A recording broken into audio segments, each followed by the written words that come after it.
Hello, my name is Solomon Araya. I'll be having this discussion on the topic of the issues that we face with police officers, as well as trying to bring up solutions to the said issue.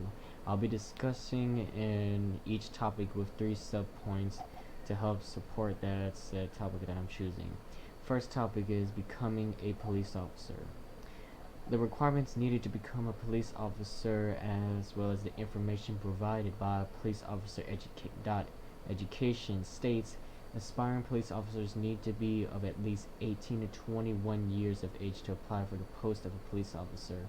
They also need to have a minimum of 2 years of a college education, thus a diploma or an associate degree is mandatory. Jobs at the federal level will need to have a bachelor's degree, since after graduation from high school you're about another 2 years or so waiting before you can apply. They also suggest that you should have a bachelor's degree, since this might come in handy if you want to change jobs or go to a federal level. The education required waived off for any ex-army officers who are honorably discharged. Now then, the hiring process. The hiring process of becoming a police officer for the hiring process also depends on the police department.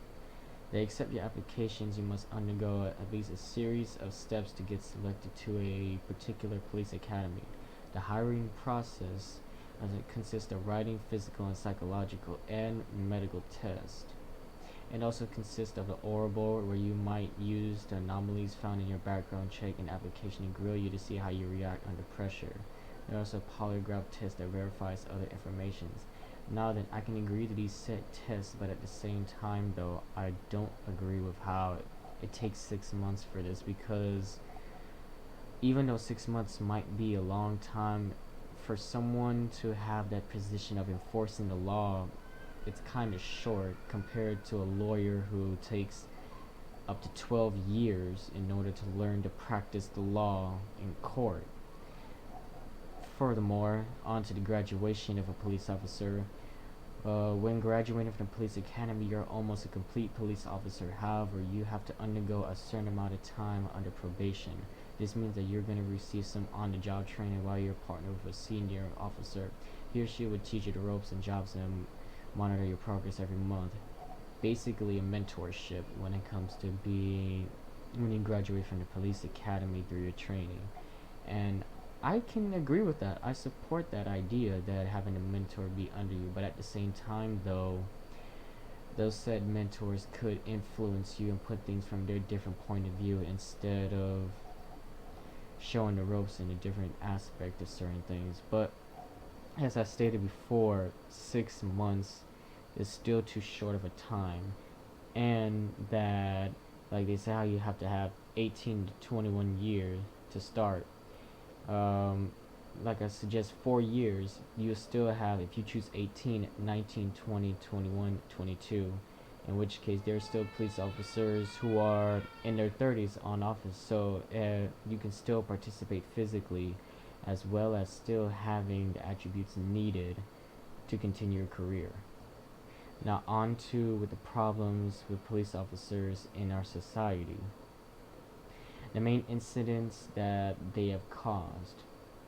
The info provided by New York Times states that the intensity of police violence in America, the fact that it falls disproportionately on black people and other heavily policed minorities, and the continued impunity for police officers who committed wrongdoings which have institutionalized the abused, all add up to a stark challenge for American democracy, which I state itself, because I don't really agree with how the police itself should be held accountable, but the police officer, as well as how I believe that they should receive much harsher punishments, because of the fact that they have literally been entrusted a job of protecting their fellow citizens, as well as how, due to these causes that they have with the amount of lives that they've taken, as well as the unfair justice that they've caused, I can see how a lot of people don't even trust them.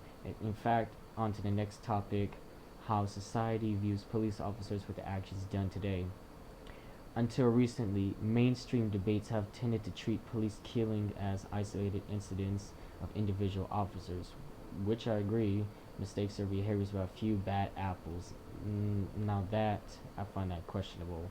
Rather than predictable consequences of systematic problems, these partial to the phrasing seem to have forgotten that the rest of uh, the adage is spoil the barrel. But in any case, the distinction may be a false one. In divided societies, failure to restrain so-called bad apples within the police and other security forces is not a capacity issue of a political choice, but it falls under your responsibility, as well as how you're the one that was held accountable for said police officer.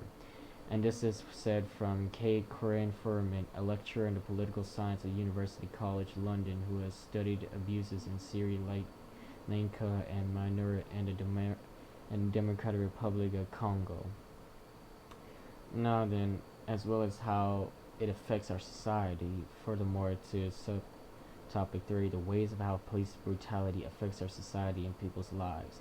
As the scale of the problems with American policing dawns on the Republic, they are growing calls for fundamental change. The Society of Monopolists voted last week to dismantle its police department entirely and replace it with a new force and new approach to public safety.